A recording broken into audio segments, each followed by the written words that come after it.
नमस्कार साथियों। अभी हम बात करेंगे राजकोषीय स्वास्थ्य सूचकांक 2026 के बारे में। हाल ही में नीति आयोग ने नई दिल्ली में राजकोषीय स्वास्थ्य सूचकांक 2026 का दूसरा वार्षिक संस्करण जारी किया है। संबंधित तथ्य क्या है?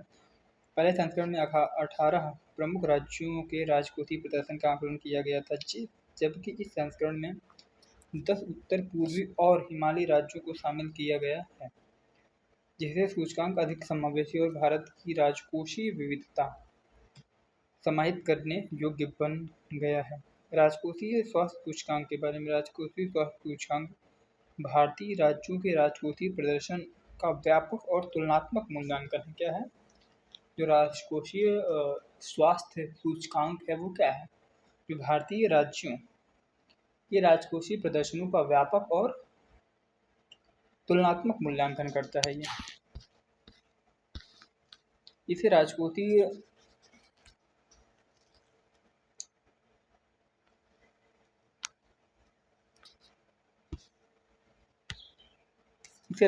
सुदृढ़ता का मूल्यांकन करने, सुधारों का मार्गदर्शन करने और राज्यों में साक्ष्य आधारित राजकोषीय नीति निर्माण को बढ़ावा देने के लिए एक डेटा आधारित ढांचे के रूप में तैयार किया गया है। 5 स्तंभ। यह सूचकांक जो वित्तीय वर्ष 23-24 को कवर करता है और भारत के नियंत्रक एवं महालेखा परीक्षक से प्राप्त लेखा परीक्षित डेटा का उपयोग करता है। 5 स्तंभों पर राज्यों को अंक प्रदान करता है। याद रखिएगा।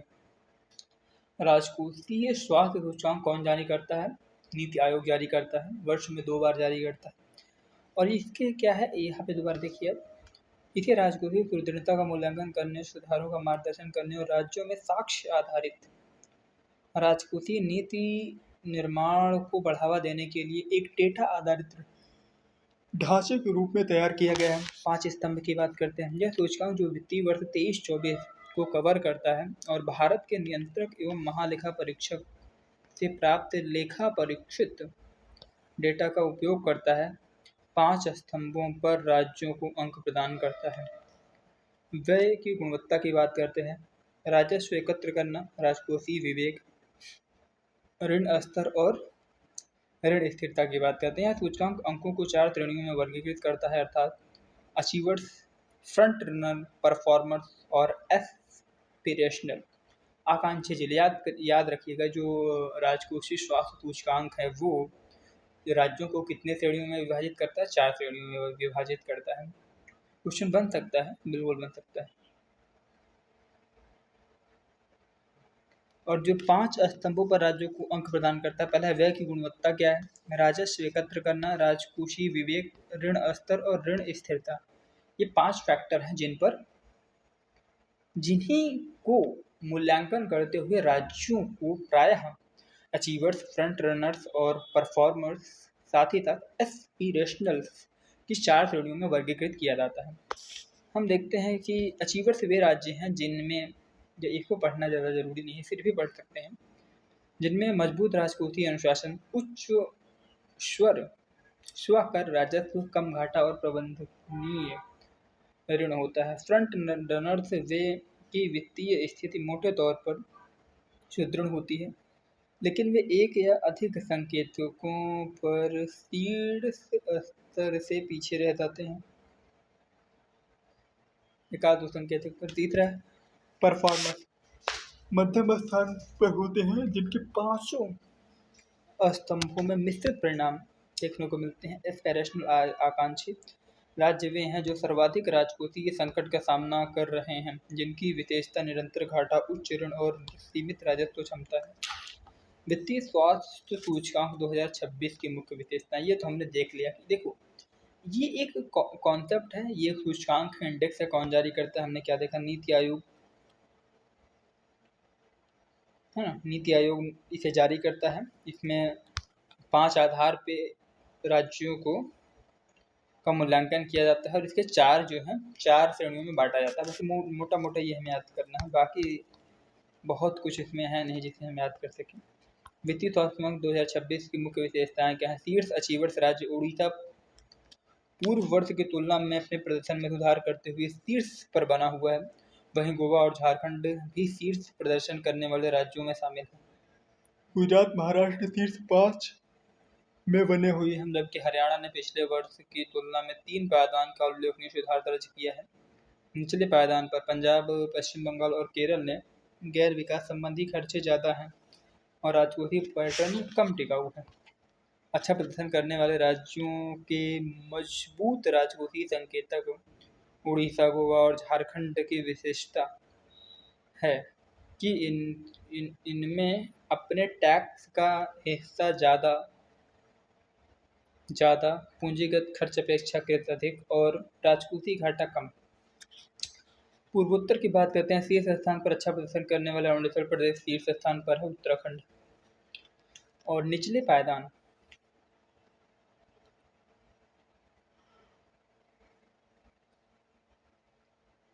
पायदान पर हिमाचल प्रदेश और मणिपुर, जिनकी आय कम है और जिन पर लगातार राजकोषीय दबाव बना हुआ है। भारत में इलेक्ट्रिक कुकिंग स्वच्छ ऊर्जा परिवर्तन का एक नया मार्ग। हाल ही में जो चीज़ें चल रही हैं, अब इलेक्ट्रिक्स के माध्यम से फूड को बनाना, बहुत सारी जो प्रक्रियाएं हैं वो इस पर क्या हो रहा है, इसकी तीव्रताएं बढ़ रही हैं। समझ रहे हैं आप मार्केट में देखिएगा तो जो इलेक्ट्रिक कंडक्शन से रिलेटेड जितने भी प्रोडक्ट्स हैं उनकी डिमांड्स बढ़ने का चांसेस है।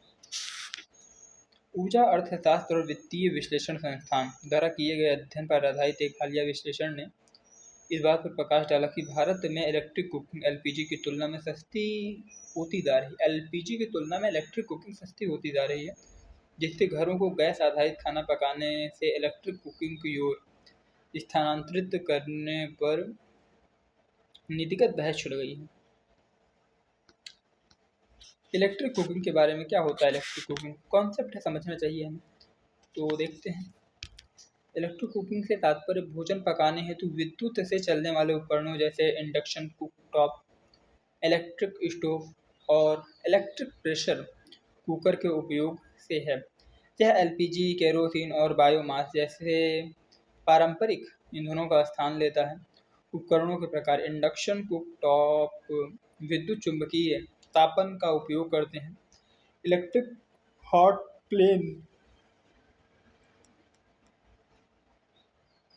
या कॉइल की बात करते हैं, प्रतिरोध तापन का उपयोग करते हैं। जो इंडक्शन कुकटॉप होता है वो विद्युत चुम्बकीय तापन का उपयोग करते हैं। इलेक्ट्रिक हॉट प्लेट या कॉइल जो है ये प्रतिरोधक तापन का उपयोग करते हैं। इलेक्ट्रिक प्रेशर कुकर ऊर्जा कुशल और समय बचाने वाले होते हैं। माइक्रोवेव ओवन भोजन द्वारा भोजन को दोबारा गर्म करने और सीमित मात्रा में पकाने के लिए उपयोग किए जाते हैं। कार्यविधि की बात करते हैं तो ज़्यादा इम्पोर्टेंट है नहीं, कार्यविधि समझ लेते हैं फिलहाल। इसमें एक तांबे की कुंडली होती है जिसे कांच या सिरेमिक की सतह के नीचे रखा जाता है। जो कांच की या सिरेमिक की सतह होती है, याद रखिएगा। जब कुंडली में प्रत्यावर्ती धारा प्रवाहित होती है तो यह एक तीव्र चुंबकीय क्षेत्र उत्पन्न करती है। फैराडे के विद्युत चुंबकीय प्रेरण के नियम के अनुसार यह परिवर्तित चुंबकीय क्षेत्र पास के चालक में विद्युत धारा उत्पन्न करता है। जब किसी लौह चुंबकीय बर्तन को चूल्हे पर रखा जाता है तो बर्तन के आधार में भ्रमण धाराएं उत्पन्न होती हैं, जिससे वह सीधे गर्म हो जाता है। भ्रमण धाराएं क्या होती हैं? एडी करंट क्या होते हैं? विद्युत धारा की वृत्ताकार लूप होते हैं, जो चालक में तब उत्पन्न होते हैं जब वह बदलते हुए चुंबकीय क्षेत्र के संपर्क में आता है। ऊष्मा उत्पन्न होना धातु द्वारा इन धाराओं के प्रवाह में उत्पन्न गतिरोध के कारण होता है, जैसा कि जूल के ऊष्मा के नियम के द्वारा समझाया गया है। जूल के ऊष्मा के नियम के अनुसार उत्पन्न ऊष्मा धारा के वर्ग प्रतिरोध और धारा प्रवाह की अवधि के समानुपाती होती है। भारत में इलेक्ट्रिक कुकिंग की ओर रुख करने का औचित्य किफायती है। ये फैक्ट लिख सकते हैं। अक्टूबर 2025 में IEEFA, इसका क्या नाम था? IEEFA, ठीक। अक्टूबर 2025 में IEEFA द्वारा किए गए एक अध्ययन में पाया गया कि इलेक्ट्रिक कुकिंग बिना सब्सिडी वाले एलपीजी से 37% और बिना किसी विद्युत सब्सिडी वाली पाइपलाइन वाली प्राकृतिक गैस से 14% सस्ती। ये एक फैक्ट है, याद रख सकते हैं आप। इससे क्या होता है ना, इसको विश्लेषण करने में थोड़ा सा आपको सहायता मिल जाएगी। दक्षता अंतराल की बात करते हैं। MECS कार्यक्रम कुकिंग डायरी में परीक्षण किए गए इलेक्ट्रिक प्रेशर कुकर मूल्यांकन किए गए किसी भी अन्य उपकरण की तुलना में कम ऊर्जा का उत्पादन करते हैं। उदाहरण के लिए इंडक्शन कुकटॉप लगभग 85% ऊर्जा बर्तन में स्थानांतरित करते हैं, हालांकि एलपीजी बर्नर लगभग 40% ऊर्जा ही स्थानांतरित कर पाता है। आयात पर निर्भरता को कम करना। भारत एलपीजी का एक बड़ा हिस्सा आयात करता है, जिससे खाना पकाने की ऊर्जा वैश्विक आपूर्ति के व्यवधानों के प्रति संवेदनशील हो जाती है, विशेषकर हॉर्मुज जलडमरू मध्य के माध्यम से। याद रखिए, आयात पर निर्भरता कम होगा, इससे हमें बताइए। बिल्कुल होगा। इंडक्शन कुकटॉप लगभग 85% ऊर्जा बर्तन में स्थानांतरित करते हैं, जबकि एलपीजी बर्नर लगभग 40% ऊर्जा ही स्थानांतरित कर पाते हैं। बहुत बड़ा फैक्टर है तुलनात्मक रूप से इंडक्शन और एलपीजी के माध्यम से। ठीक है, यह नवीकरणीय ऊर्जा एकीकरण को बढ़ावा देना। इलेक्ट्रिक कुकिंग को रूफटॉप सोलर सिस्टम से संचालित किया जा सकता है, जिससे परिवार ऊर्जा उत्पादक के रूप में कार्य कर सकते हैं। इलेक्ट्रिक कुकिंग के लाभ। उच्च ऊर्जा दक्षता। इंडक्शन कुकटॉप 85 से 90% तक कुशल होते हैं, जबकि एलपीजी स्टोव केवल 35 से 40% ऊर्जा का उपयोग करते हैं, जिससे ऊर्जा की काफ़ी बचत होती है।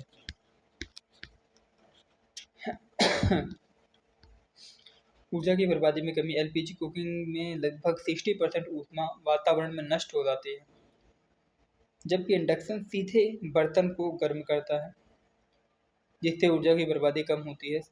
कम समय में खाना पकाना। इंडक्शन कुकटॉप तेजी से गर्म होते हैं और एलपीजी आधारित कुकिंग की तुलना में खाना पकाने के समय काफ़ी कम कर देते हैं, मतलब खाना पकाने का समय कम कर देते हैं।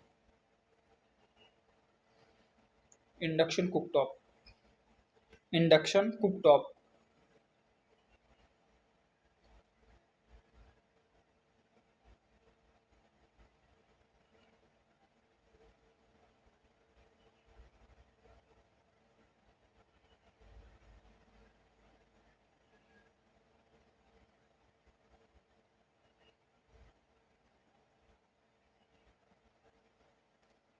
अब हम बात करते हैं राइस फोर्टिफिकेशन को रोकना। देखिए, राइस फोर्टिफिकेशन क्या होता है? राइस मतलब चावल होता है, फोर्टिफिकेशन माने क्या होता है? तो सबसे पहले हम समझते हैं इस फोर्टिफिकेशन के बारे में, है ना। फिर हम देखेंगे क्या है राइस फोर्टिफिकेशन के बारे में समझते हैं। राइस फोर्टिफिकेशन एक ऐसी प्रक्रिया है जिसमें चावल में iron, folic acid, vitamin B12, zinc और vitamin A, vitamin B1, vitamin B2, vitamin B3, B6 जैसे आवश्यक पोषक तत्वों को से समृद्ध किया जाता है, ताकि इसके पोषण मूल्य में सुधार किया जा सके। याद रखिए, राइस फोर्टिफिकेशन मतलब क्या होता है? राइस फोर्टिफिकेशन एक ऐसी प्रक्रिया है जिसमें चावल, याद रखिएगा, जिसमें चावल को iron, folic acid, vitamin B12, zinc और विटामिन ए, विटामिन B1 है, B3 है, B2 है, B6 जैसे आवश्यक सूक्ष्म पोषक तत्वों से समृद्ध किया जाता है, ताकि इसके पोषण मूल्य में सुधार किया जा सके। तो अब जो वो है कॉन्सेप्ट है वो देखते हैं क्या है, करंट में क्या है। राइस फोर्टिफिकेशन को रोकना, ये सब इम्पोर्टेंट नहीं है। अगर क्वेश्चन बनेगा तो राइस फोर्टिफिकेशन से बनेगा, सीधा से सीधा बात है। इसमें और कुछ आप पढ़ेंगे क्या पढ़ेंगे इसमें, है ना, किसने क्या किया, कोई मतलब है नहीं। बस फोर्टिफिकेशन प्रक्रिया देख लीजिए आप। चावल को कोटिंग, डस्टिंग और एक्सट्रूजन जैसी विभिन्न तकनीकों का उपयोग करके पोषक तत्वों से प्रचुर बनाया जाता है। एक्सट्रूजन प्रक्रिया में सूखे चावल के आटे को सूक्ष्म पोषक तत्वों के मिश्रण के साथ मिलाकर पोषक तत्वों से भरपूर चावल के दाने तैयार किए जाते हैं। एक्सट्रूजन प्रक्रिया क्या होती है? यानी चावल का आटा बनाया जाता है, फिर आटे में पोषक तत्व मिलाया जाता है, फिर उससे चावल के दाने बनाए जाते हैं, तैयार किए जाते हैं। फिर इस मिश्रण को एक्सट्रूडर से गुजार कर सामान्य चावल जैसे दाने बनाए जाते हैं। पोषक तत्वों से युक्त चावल को सामान्य चावल के साथ मिलाया जाता है, जिससे यह सुनिश्चित होता है कि 1 किलोग्राम सामान्य चावल में 10 ग्राम FKK मिलाया गया है। ये जो है ना, पोषक तत्वों से भरपूर चावल के दाने। भारत में राइस फोर्टिफिकेशन योजना की बात करते हैं। देखिए, ये जो इम्पोर्टेंट चीज़ें हैं वो हमें समझना है कि राइस, अब यहाँ पे एक चीज़ आती है, पढ़ भी सकते हो, लाइन टू लाइन पढ़ सकते हैं ना। भारत में राइस फोर्टिफिकेशन योजना केंद्र सरकार द्वारा वित्त पोषित योजना, जिसका 100% खर्च केंद्र सरकार वहन करती है।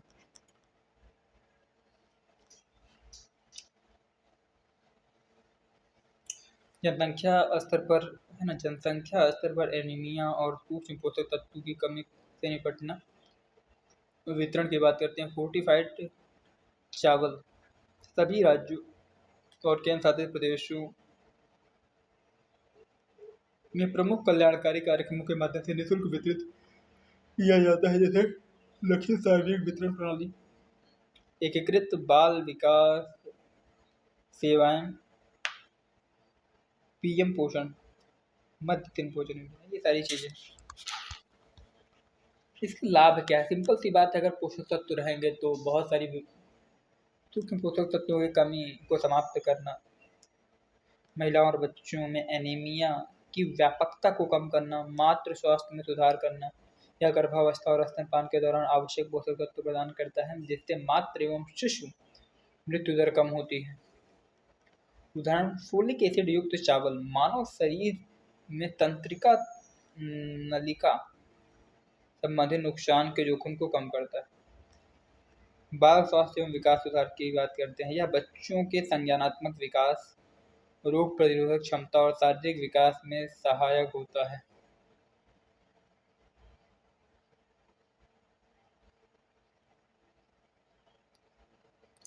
यह बच्चों के संज्ञानात्मक विकास, रोग प्रतिरोधक क्षमता और शारीरिक विकास में सहायक होता है। आयरन और विटामिन B, विटामिन A युक्त चावल बच्चों के बौनेपन को कम करता है और स्कूली प्रदर्शन में सुधार करता है। जन कल्याण कार्यक्रमों का समर्थन की बात करते हैं। PMGKY, ICDS और मध्याह्न भोजन योजना जैसी सरकारी खाद्य योजनाओं में पोषण को एकीकृत करता है, इंटीग्रेट करता है। मध्याह्न भोजन में फोर्टिफाइड चावल स्कूली बच्चों के पोषक तत्वों की मात्रा में सुधार करता है। हमने इसको भी देख लिया। आगे हम देखते हैं एग्री फोटोवोल्टाइक्स क्या है। ये एग्री PV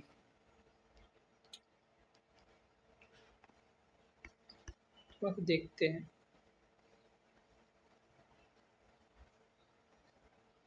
यहाँ से ना हमें ये समझना है। सबसे पहले हम देखते हैं ये एग्री मतलब होगा एग्रीकल्चर। फोटो वोल्टाइक्स, फोटो यानी सूर्य के प्रकाश से संबंधित कुछ हो सकता है। वोल्टाइक्स मतलब क्या है हमें समझना है। आप देखते हैं क्या कह रहा है ना। एग्री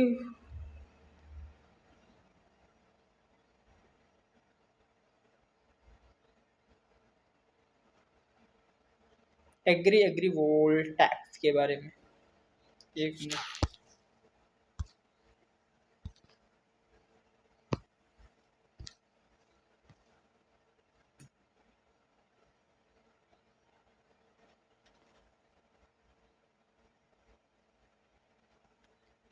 क्या है समझते हैं।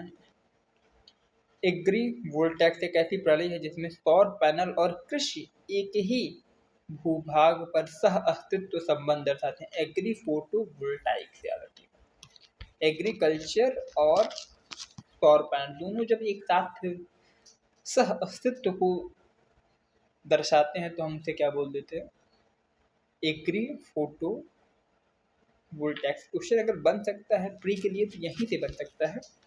क्या यह उपयुक्त ऊंचाई या अंतराल पर पैनल स्थापित करके एक साथ विद्युत उत्पादन और कृषि कार्य को सुलभ करता है?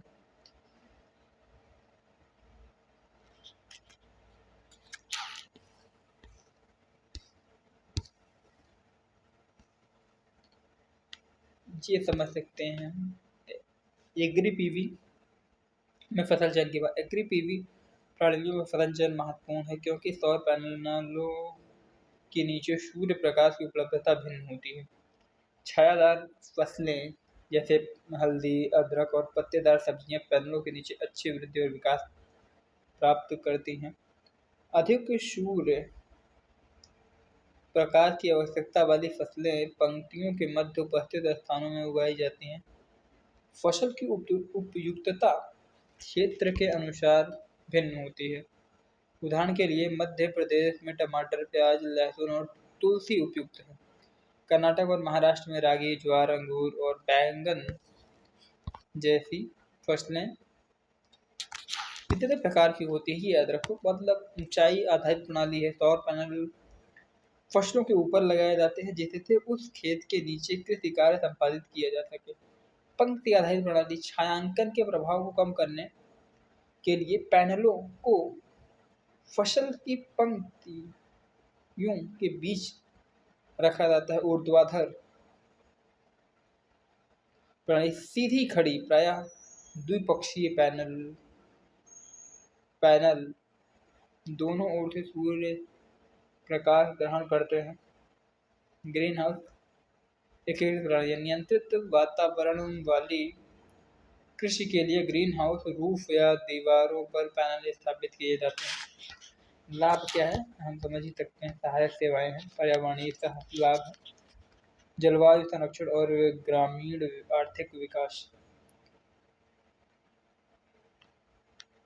एग्री पीवी सहायक सेवाओं को भी ऊर्जा उत्पादन कर सकता है जिनमें कोल्ड स्टोरेज, खाद्य प्रसंस्करण इकाइयां और भूसा काटने की मशीनें शामिल हैं,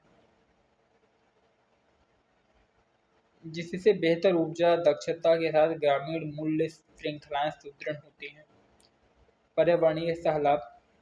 एग्री पीवी पर्यावरणीय सह लाभ भी प्रदान करता है। उदाहरण के लिए कुछ कृषि जलवायु परिस्थितियों में आंशिक छायांकन वाष्पोत्सर्जन को कम कर सकता है।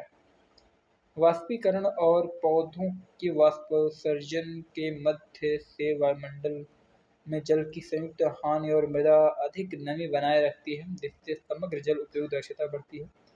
सौर पैनल फसलों को अधिक गर्मी, वर्षा और ओलावृष्टि से भी बचा सकते हैं। कृषि में डीजल की आवश्यकता को कम करके ऐसी प्रणालियां ग्रामीण उद्यमिता और स्थानीय आर्थिक विकास का समर्थन भी कर सकती हैं। एलपीजी संकट और बायोगैस की बात करते हैं, है ना। आप एलपीजी संकट तो देख ही रहे हो आप क्या है। पश्चिम एशिया में संघर्ष के बीच होर्मुज जल डमरू मध्य में व्यवधान के कारण एलपीजी की कमी ने भारत में बायोगैस और वैकल्पिक भोजन पकाने के ईंधन में आत्मनिर्भरता प्राप्त करने को लेकर चर्चा शुरू कर दी है। एलपीजी के बारे में ब्यूटेन होता है, प्रोपेन होता है। प्रोपेन और ब्यूटेन क्वेश्चन बन सकता है एलपीजी क्या है, किस तरह से बनाई जा सकती है ना। एलपीजी में सबसे जो एलपीजी का उत्पादक राष्ट्र कौन सा है, ऐसे ऐसे क्वेश्चन बनाए जा सकते हैं। द्रवीकृत पेट्रोलियम गैस के बारे में। एलपीजी एक स्वच्छ ऊर्जा कुशल जीवाश्म ईंधन है। ऊर्जा कुशल जीवाश्म ईंधन का क्या तात्पर्य होता है। यहाँ से प्रश्न ये उठता है कि एलपीजी एक स्वच्छ है। स्वच्छ माने क्या कि इसका कार्बन फुटप्रिंट निकलता है, लेकिन अगर कार्बन फुटप्रिंट नहीं निकलता तो कब नहीं निकलता, जब ये एलपीजी बन जाता है या फिर जब इसकी प्रोसेसिंग होती है तब। ऊर्जा कुशल जीवाश्म ईंधन है जिसका व्यापक रूप से घरेलू खाना पकाने, हीटिंग और औद्योगिक अनुप्रयोगों में उपयोग किया जाता है। संरचना इसमें मुख्य रूप से प्रोपेन और ब्यूटेन होते हैं जो अत्यधिक ज्वलनशील हाइड्रोकार्बन्स हैं। उत्पादन ये कच्चे तेल के शोधन और प्राकृतिक गैस प्रसंस्करण के उप उत्पाद के रूप में प्राप्त होता है। भारत में इसका घरेलू उत्पादन सीमित है और यह आयात पर काफ़ी हद तक निर्भर है। उपयोग भोजन पकाने के लिए, औद्योगिक हीटिंग और विद्युत उत्पादन, ऑटोमोबाइल ईंधन, व्यावसायिक उपयोग, होटल रेस्टोरेंट। अब फूड वेस्ट से, वेस्ट वाटर से, क्रॉप से लेके है ना एनारोबिक डाइजेस्टर से फिर हम बात करते हैं।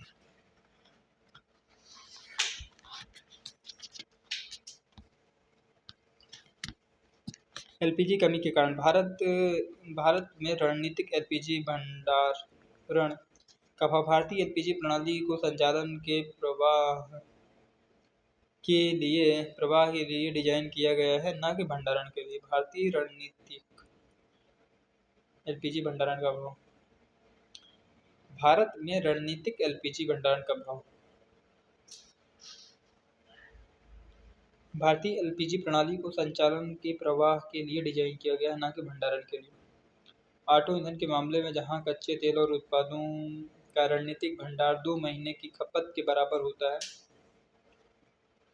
एलपीजी के लिए ऐसा प्रावधान नहीं। अंतर्राष्ट्रीय ऊर्जा एजेंसी ने एलपीजी भंडारण अवसंरचना की कमी को एक बड़ी कमजोरी के रूप में चिन्हित किया है। आयात निर्भरता। भारत की आवश्यकताओं का लगभग 60% आयात पर निर्भर है। भारत की आयात निर्भरता वर्ष 2015 में 47% थे, जो बढ़कर 60% हो गई है वर्तमान में। उच्च एलपीजी खपत। भारत की मासिक कुल एलपीजी खपत लगभग 30 लाख टन है, जिससे यह विश्व का दूसरा सबसे बड़ा एलपीजी उपभोक्ता है। भारत विश्व का दूसरा सबसे बड़ा एलपीजी उपभोक्ता है। उदाहरण के लिए भारत के दैनिक एलपीजी खपत लगभग 80,000 टन है।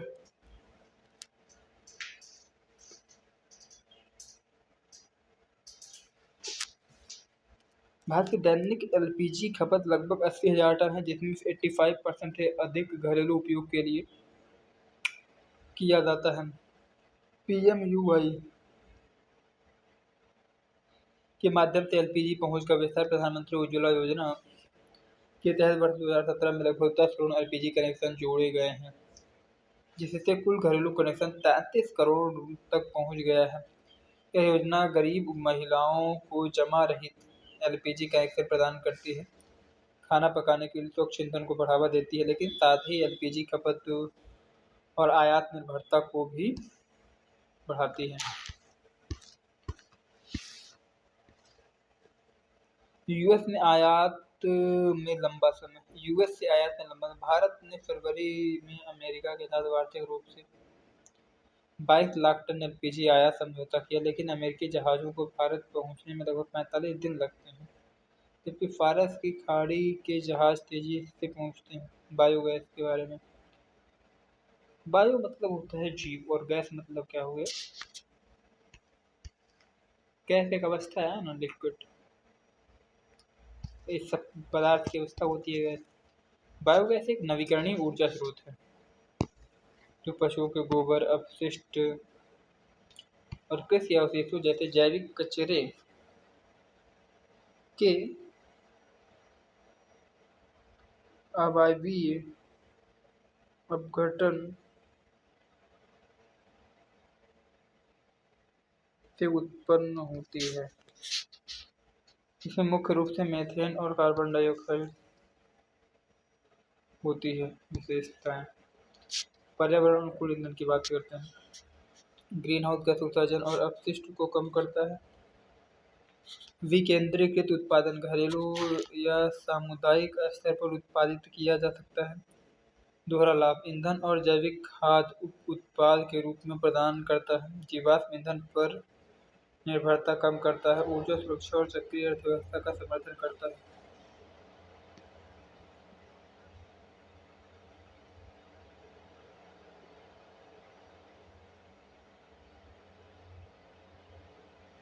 बायोगैस के बारे में हम समझ चुके हैं। देखो, एक चीज याद रखना, क्वेश्चन ऐसे भी बन सकता है कि बायोगैस मीथेन और कार्बन डाइऑक्साइड होती है बायोगैस में, और एलपीजी में प्रोपेन और ब्यूटेन होता है। मिलाने का भी कॉन्सेप्ट हो सकता है, कुछ भी हो सकता है। डाल सकता है कि बायोगैस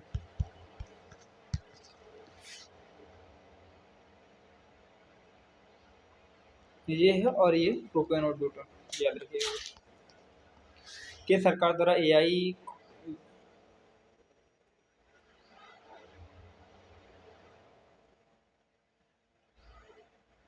केंद्र सरकार द्वारा एआई कौशल विकास अभियान का आरंभ।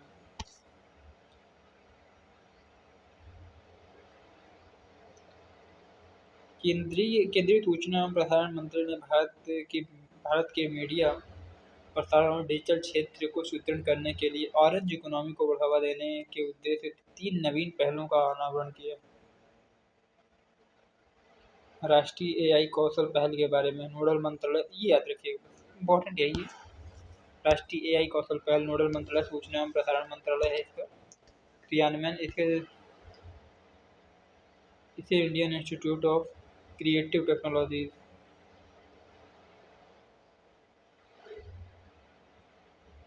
द्वारा यूट्यूब के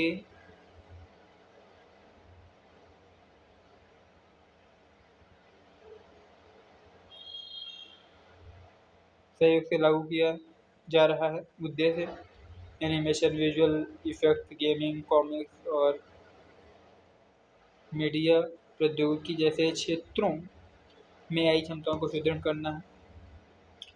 ऑरेंज इकोनॉमी है ना, जिसे क्रिएटिव इकोनॉमी भी कहा जाता है, उन आर्थिक गतिविधियों को संदर्भित करता है जो संस्कृति, रचनात्मकता और बौद्धिक संपदा द्वारा संचालित होती हैं। क्षेत्र कला, संगीत, cinema, design, software, fashion, gaming और डिजिटल मीडिया जैसे माय वेव्स प्लेटफॉर्म्स। यह वेब ओटीटी प्लेटफॉर्म्स के भीतर कंटेंट क्रिएटर्स की एक नया फीचर्स प्लेटफॉर्म है जो उन्हें कंटेंट बनाने, अपलोड करने और साझा करने में सक्षम बनाता है। संचरित उपयोगकर्ता निर्मित सामग्री पारिस्थितिकी तंत्र। यह उपयोगकर्ता निर्मित सामग्री के लिए एक संरचित प्लेटफॉर्म के रूप में डिजाइन किया गया है